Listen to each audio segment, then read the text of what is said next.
Well, let me get this straight. You think that QTEs are actually fun? I do. And I'm tired of pretending it's not.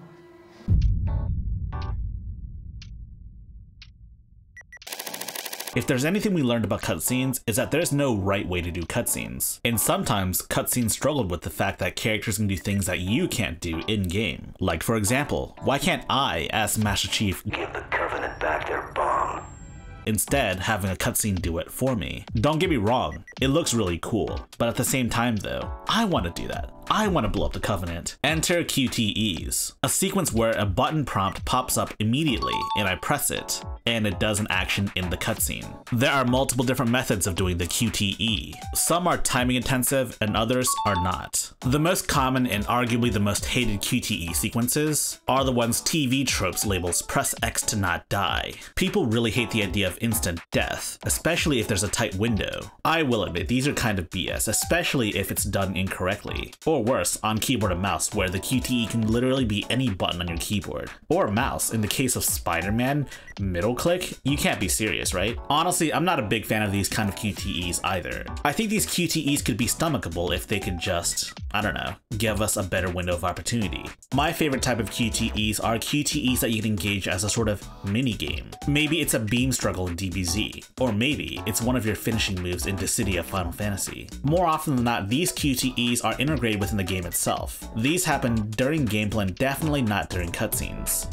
Sometimes these QTEs fall in the category of press X to not die, especially with Gears of War's chainsaw struggles, but given that these are part of the gameplay itself, these are more acceptable. The best example of these types of QTEs are Ashura's Wrath and the God of War series. Just watch a video of Ashura's Wrath's QTEs and you'll see what I mean. And finally, I want to talk about QTE games. Games that are almost entirely QTEs. Games like Dragon's Lair or Heavy Rain. Dragon's Lair is definitely an example of a game that's 100% QTEs. The difference is this game is entirely trial and error, and the game doesn't tell you what button to press. When it comes time to press a button, an item will just glow yellow. It's up to you to guess what button to press. The fact that the game gives you an extremely tight window and it doesn't tell you what button to press, the entire game is trial and error at best. But hey, at least the death animations are pretty funny. But then let's talk about Heavy Rain.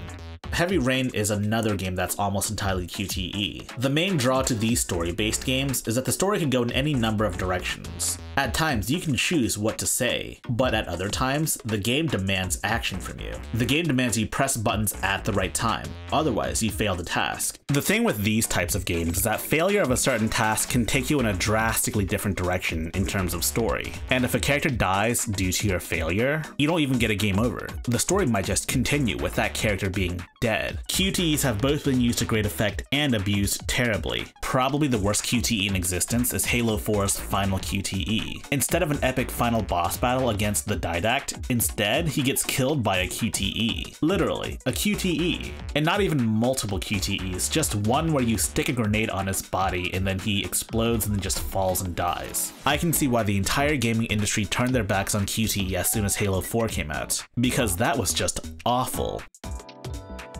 So why did I make this video? Well, it's simple really. Kroby Cat's video covered multiple differences between both the original Resident Evil 4 and the Resident Evil 4 remake. There is one aspect that he neglected to talk about, that being the QTEs. I really enjoyed some of the QTEs in the original Resident Evil 4, such as the laser room. There were some improvements with the removal of QTEs, such as Krauser being a full-on boss instead of a QTE only boss. Overall, I kind of miss QTEs, and the fact that Kroby Cat neglected to talk about QTEs really got me thinking. If Kroby Cat, a YouTuber known for having the coldest video game takes ever, if he himself refused to talk about QTEs, then what does that really say about everyone's opinions on QTEs? This is going to be my most contentious video ever made. Bring back QuickTime events and just make them suck less, because this is the hill I'm gonna die on. You literally cannot tell me QTEs were never fun.